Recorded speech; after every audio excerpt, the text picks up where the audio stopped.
Master साहब हमरे एकदम वायरल सॉन्ग कौनो दुल्हन अपने शराबी सैया से आखिरी चेतावनी देता, कहता का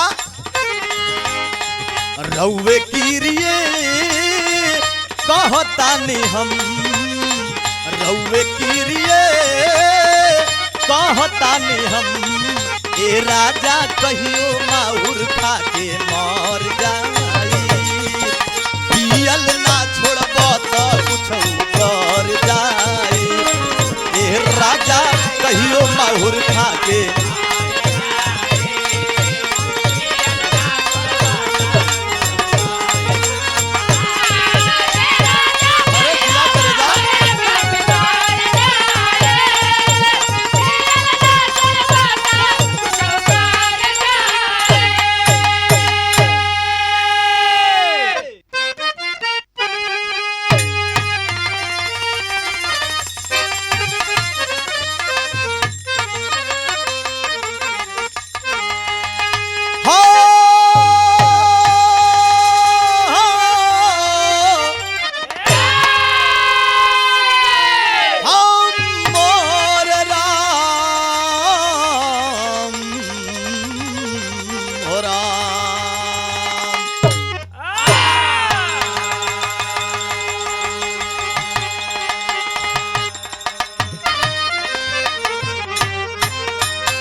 अभी अभी कुछ दिनों पहले उत्तर प्रदेश के हाथरस जिला में सत्संग के दौरान भगदड़ हुई, जिसमें सैकड़ों लोगों को जान गंवानी पड़ी।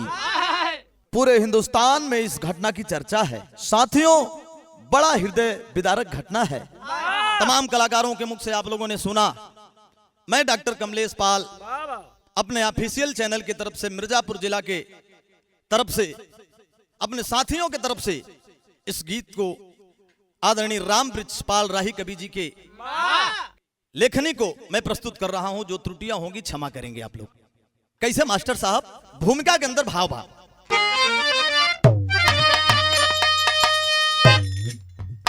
साधु संतों महंतों का यह मुल्क भारत, जहां बहती है ज्ञान की अविरल गंगा, धर्म का ओढ़कर आवरण आदमी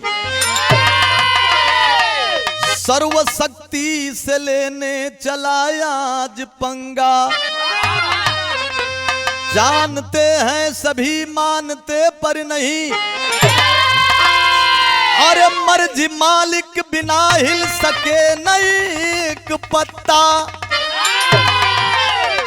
मुक्तिदाता जगत में है कोई नहीं, नाच सबको नचाता वही एक सत्ता।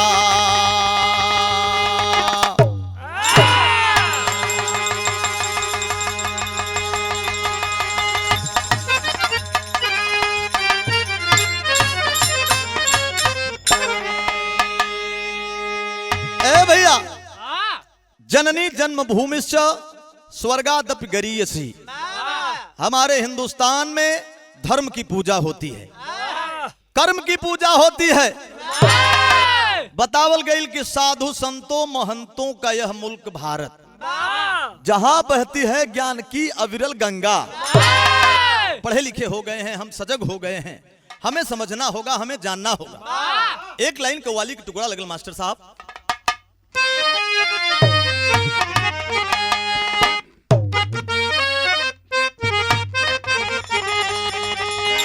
कि जहां आदमी भी काला, अरे जहां आदमी भी काला, उ बाजार ना कहाला रे। जहां आदमी भी काला,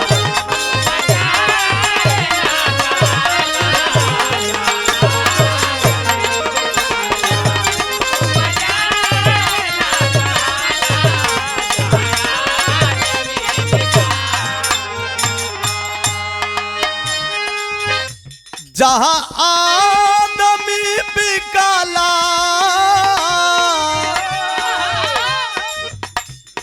विचार ना कहा लरे जो डूब गए किनारे, जो डूब गए किनारे मझधार ना कहा लरे जो डूब गए किनारे।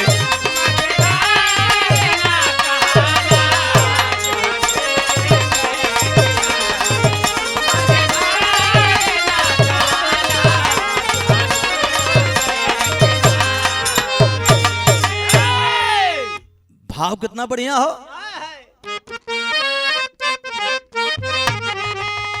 अरे डूबे धर्म की नैया, अरे डूबे धर्म की नैया दिखता नहीं किनारा, अरे डूबे धर्म की नैया।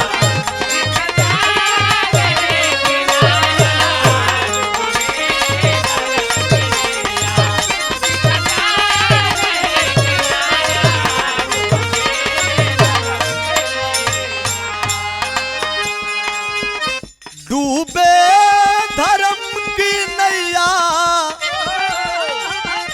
दिखता नहीं किनारा, रे मझधार में है मानो, मझधार में है मानो तिनके का है सहारा, रे मझधार में है मानो तिनके।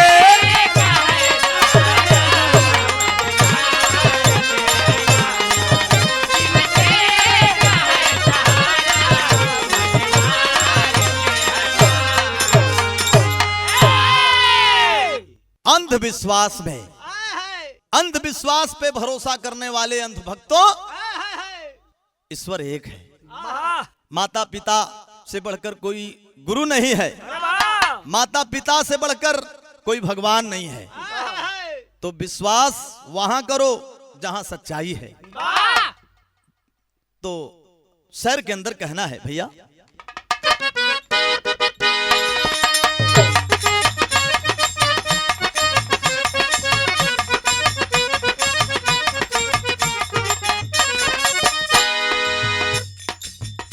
सदगुरु की माटी लेकर मानव है गति पाता, सदगुरु की माटी लेकर मानव है गति पाता, वह काम क्रोध लोभ मोह से है उबर जाता।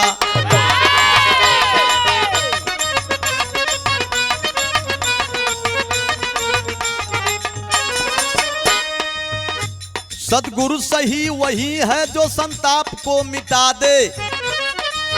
हमारे आदरणीय राम वृक्ष कवि जी ने दिया है आप लोगों को सीखने लायक लाइन, सदगुरु सही वही है जो संताप को मिटा दे, माया में भटकते को सही रास्ता दिखा दे।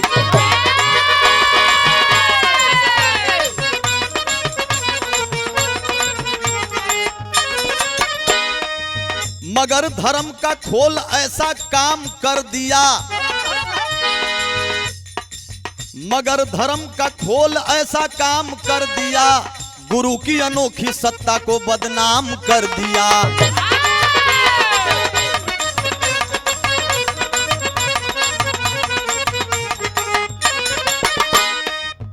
रिद्धि सिद्धि और नवनिधि गुरु कृपा से मिलती है, रिद्धि सिद्धि और नवनिधि गुरु कृपा से है मिलती, एक नूर की उपज से बगिया सदैव खिलती।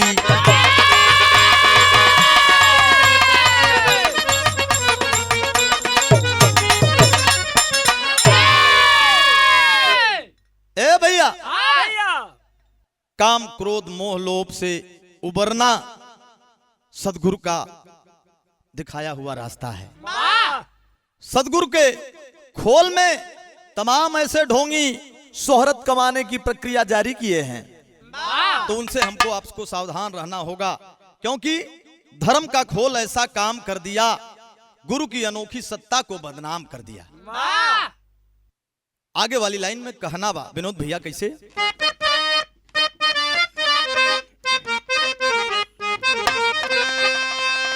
ए भैया, ग्राम फुलरई मुगलवाड़ी नेशनल हाईवे सिकंदाऊ जनपद हाथरस में माह का पहला मंगलवार 2 जुलाई के सूरजपाल जाटो उर्फ भोले बाबा उर्फ नारायण साकार हरि का प्रवचन चलत रहल। कैसे भैया?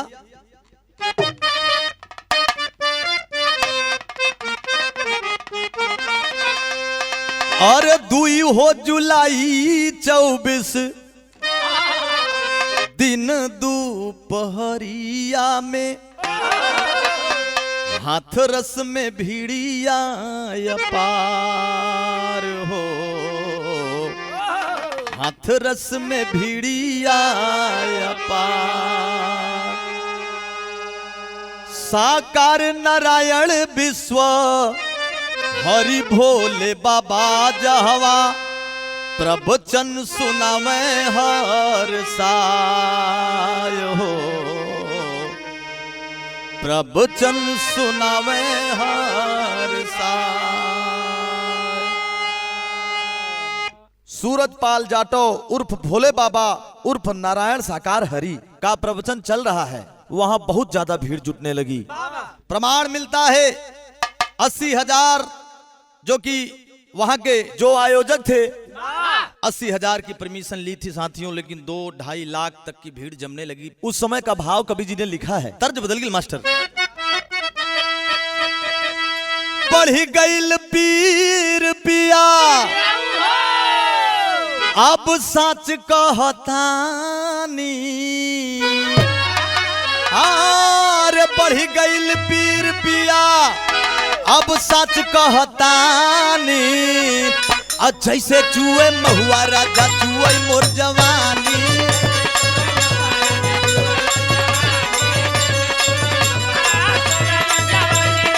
अरे दिया, अरे हाय रे गरमिया छोड़ाए देता पानी।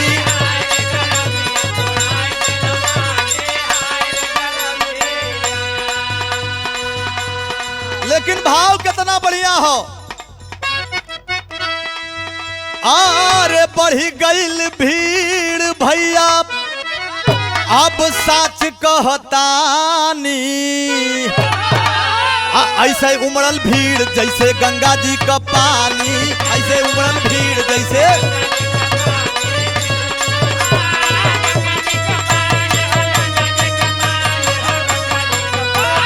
ऐसन उमड़ल भीड़ जैसे गंगा जी का पानी।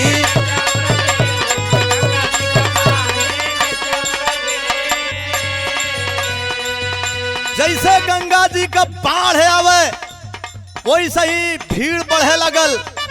जब भीड़ बढ़े लगल भैया मास्टर साहब प्रवचन का भोले बाबा कैला शुरुआत हो,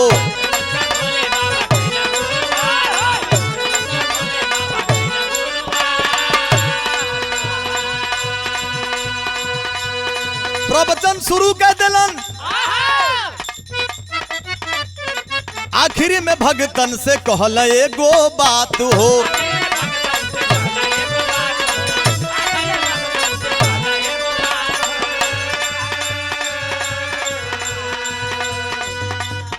प्रवचन का भोले बाबा कैला शुरुआत हो, आखिरी में भगतन से कहला एगो बात हो। कौन बात कह दिला आखिरी में जौन जनता के लग गई? ई लाइन आप लोगन के सुने लायक हो। कैसे? अरे चरणों के धूल से, चरणों के धूल से मिट जाई परेशानी,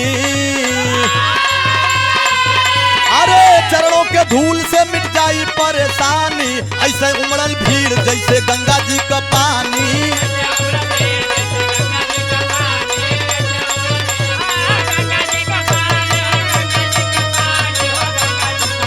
अरे ऐसा उमड़ल भीड़ जैसे गंगा जी का पानी।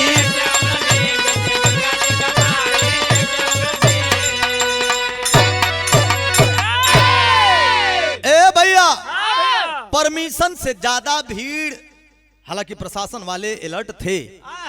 बाबा आखिरी में एक बात कहलें कि बेटा हमारे चरणों की धूल से आप सबके जीवन धन्य हो जाएंगे।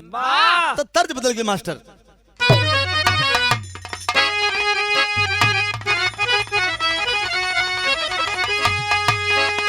चुहा लगल। कौनो भौजाई अपने देवर से कहले रहल और ऐसन कहलस कि देवर भी एकदम प्रफुल्लित हो गया। का कहलस?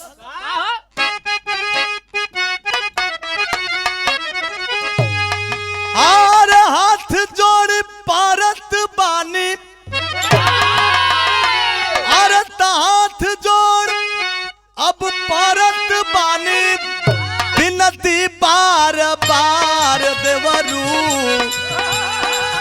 हमारा के लिए हो देता, हमारा के लिए हो देता सूट सलवार देवरू हमारा के लिए हो देता।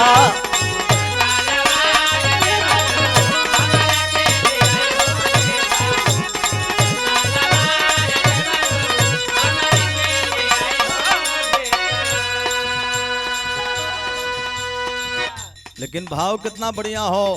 प्रवचन कह के सूरत पाल जाटो उर्फ भोले बाबा उर्फ नारायण साकार हरि जब उठला तो उस समय पब्लिक का मूड का रहल। प्रवचन से उठल बाबा, प्रवचन से उठल बाबा, बरसैला नूर हो की सब ही पवल चाहे, सब ही पवल चाहे, चरनिया के धूल हो की सब ही पवन चाहे।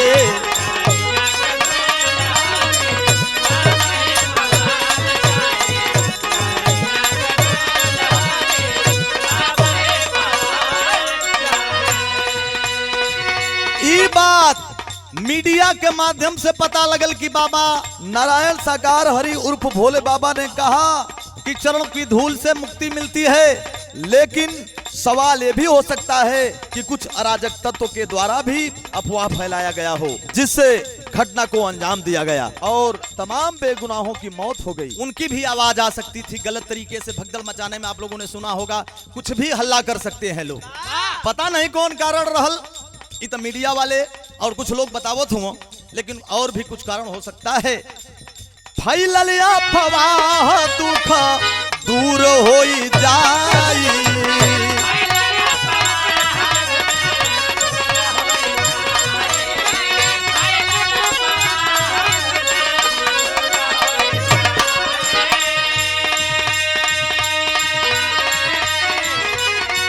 सब सुख आई जे चरण रज पाई,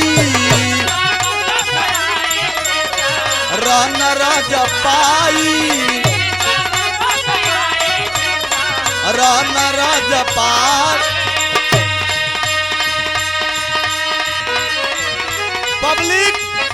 पब्लिक गफलत में हो गई। लोग बतावल हैं, विदेशी लोग बतावल कि इंडिया की जनता भेड़िया है, तो उसी भाव में हमारे हिंदुस्तान की जनता जो कि ढोंगी पाखंडियों के बीच में फंस करके उनके हर बात को मानने को तैयार हो जाती है। साथियों, आज मजबूर हो गई जनता। कैसे मास्टर साहब? गफलत में पड़ के भीड़, गफलत में पड़ के भीड़ भइल मजबूर हो की सब ही पावल चाहे अब की, सब ही पावल चाहे अब चरनिया के धूल होगी।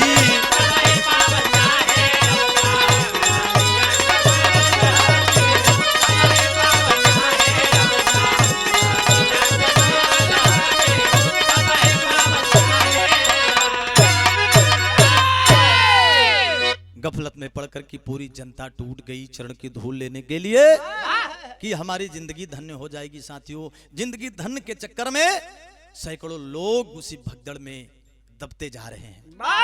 लेकिन बाबू टेरी के अंदर कहल गई प्रमाण हो।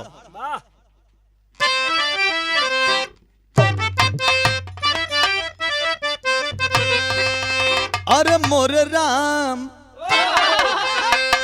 चरणों की धूली सूली बन गई, अरे दूषित मानवता में गए महात्म भूली भूली भूली भूली भूली।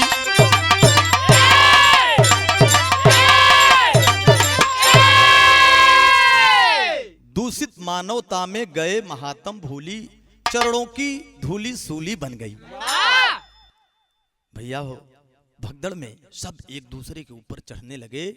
कोई हाय करके चिल्ला रहा है, कोई नारायण साकार हरि उर्फ भोले बाबा को बुला रहा है कि बाबा बचाओ, लेकिन बाबा तो निकल गए। विदेशिया के लाइन में कहल गई, भैया मास्टर साहब,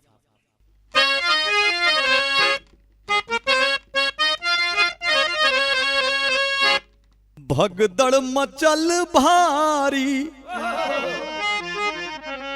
कवनी करनावा हो, नहीं पवलस कोई बाबू असली मारमावा। ये कोई नहीं पाया, जो जिसकी बात सुना उसी तरफ से भागने लगे, दौड़ने लगे। कोई चरण की धूली लेने लगा, कोई तो सुना ही नहीं कि मामला क्या है। निर्दोष भी दब जा रहे हैं। लेकिन बाबू, एटा चिल्ला कर एक बहन अपने 6 महीने के बच्चे को लेकर के उस प्रवचन में, उस महफिल में गई थी। उसके साथ एक इतना बड़ा हादसा हुआ कि साथियों, देखने वालों को मीडिया वाले दिखा रहे थे कि देखने वाले भी रोने पे मजबूर हो जाएंगे। मास्टर, एटा जिलवा का वही सीमा या भागिनिया हो, गोदिया में जे करे 6 माह के सुगनवा। भीड़ में घेराई गईली, सीमा भराई गईली, छिटकल बदूर जाके गोदी कैला नवा। ए भैया, 6 महीने का बेटा उस भगदड़ में हाथ से छूटा और जा करके 2-3-4 मीटर की दूरी पर गिरता है। एक तक लगा करके वो माँ अपने बच्चे को देख रही है, बच्चा भी दब जाता है। साथियों, देखी कचरात लाल आँखी के सामनावा हो, सदमा के सही नहीं पवली माया नावा। आँख के सामने बेटा कचराए गल, दुनाए गल, सदमा को बर्दाश्त नहीं करके एटा जिला की वो सीमा बहन भी दुनिया छोड़ के चली गई। साथियों, आगे के लाइन में कहे के पड़ल, पहपट के अंदर भाव लगल। भैया मास्टर साहब,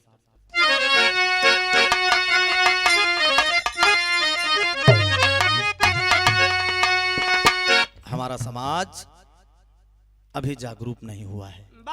अपने समाज से अपील करूंगा साथियों, अपने लोगों से अपील करूंगा, हिंदुस्तान की जनता आप लोगों के पैसों से, आप लोगों के मनी से तमाम ऐसे बाबाओं की झोली भरी जा रही है।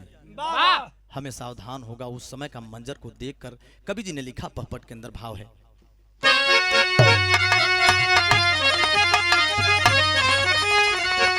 अरे लसिया के ऊपर, अरे लसिया के ऊपर लसिया ओढ़ानवा मनवा व्याकुल बा,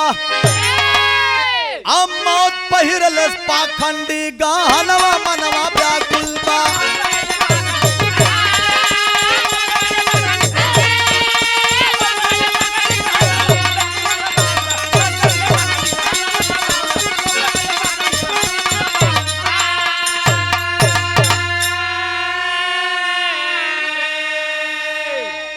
लसिया के ऊपर लसिया ओढ़नवा मनवा व्याकुल बा, मौत पहिरलस पाखंडी गहनवा मनवा व्याकुल बा।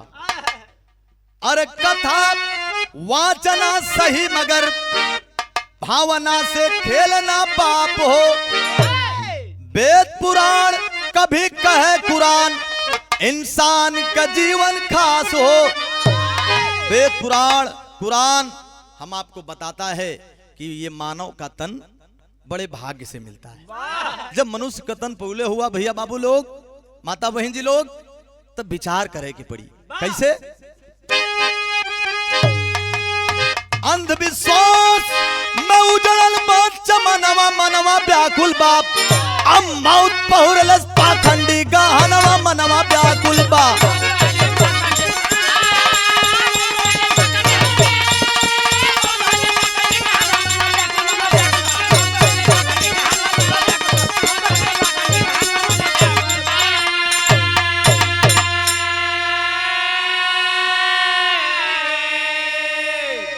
भैया कोहराम मच गया। मीडिया के माध्यम से, पेपर पत्रिका के माध्यम से, न्यूज के माध्यम से ये हल्ला हो गया कि हाथरस में 125 से ज्यादा लोगों की भगदड़ में मौत हो गई। लेकिन सब कुछ सच्चाई चीज नहीं दिखाई जाती। अंदर क्या हुआ, कितने लोग मरे, आप सब अंदाजा लगा सकते हैं कि 2.5 लाख भीड़ में भगदड़ हुआ, 125 लोग से ज्यादा मरे होंगे, ये आंकड़ा है। बताया कम जाता है सरकार के द्वारा। शासन प्रशासन को इस बात से अवगत करा रहे हैं बिरहा के माध्यम से कि आइंदा इस प्रकार की जो आयोजन हो उसमें शासन और प्रशासन को पुख्ता इंतजाम करना पड़ेगा। साथियों, कहना है, आल्हा के अंदर भाव है, मचल को हराम हाथ रस के बजरिया बाबू,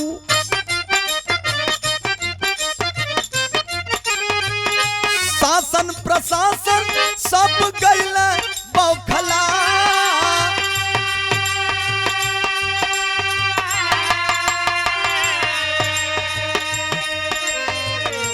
मंजर के देखत सब कर नम भई नजरिया बाबू,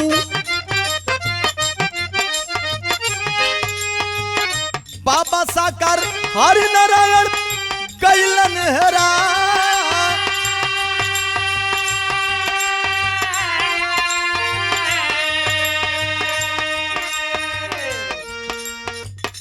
घटना का दोषी के बाप मिलल ना खबरिया पंचो,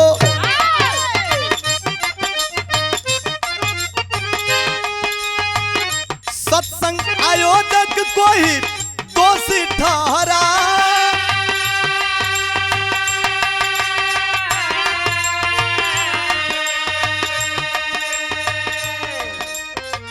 मगर षड्यंत्र कोई का आवे ना नजरिया सुन लो,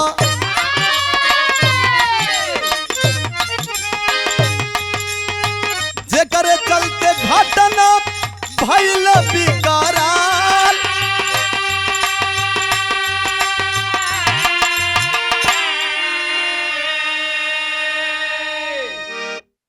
बाबा साकार हरि नारायण उर्फ भोलेनाथ फरार है, पुलिस के पकड़ से बाहर हैं।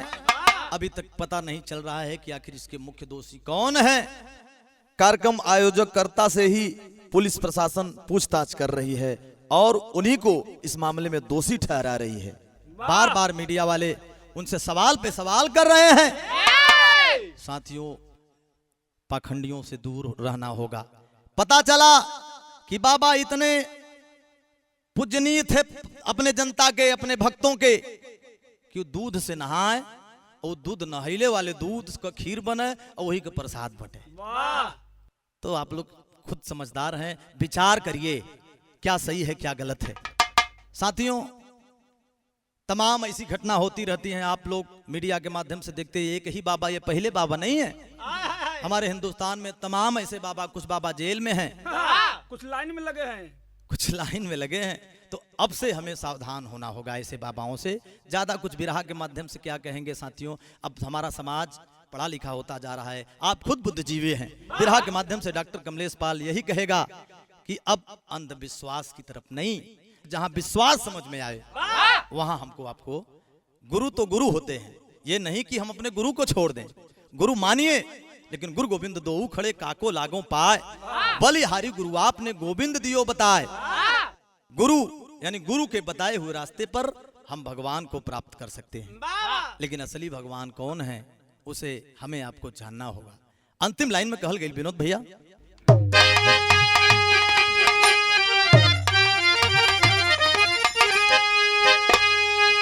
अरे बाबा बन अंधविश्वास का ढोवावे गठरी, अब से चेतो शिक्षित समाज आगे आवे के परी।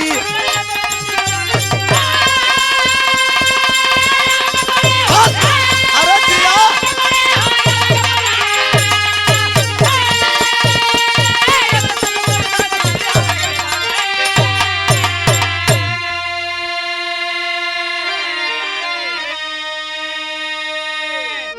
बाबा अंधविश्वास का ढोवावे गठरी, अब से चेतो शिक्षित समाज आगे आवे के परी। हाथरस के घटना के कैला भारी मूल से अब मुक्ति नहीं मिली है पानी चरणों के धूल से।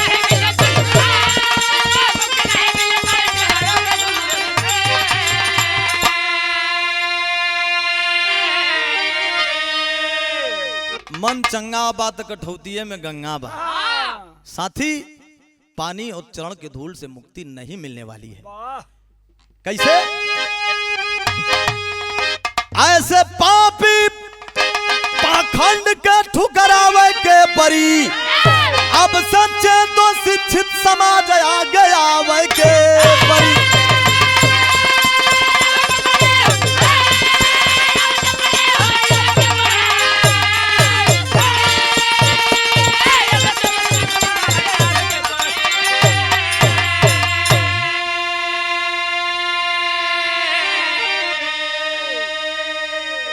आखिरी लाइन में गुरु घराने के परिचय बा भैया। गुरुमहाल गुरु हरिवंश जी रमाकांत हरिधाम, कथन करे कवि नौरसिया राजेंद्र रघुवर श्री राम। ए भैया चरणों की धूली सूली बन गई, ए बाबू चरणों की धूली सूली बन गई। कमलेश राम वृक्ष न कभी हादसा भूली, चरणों की धूली सूली बन गई।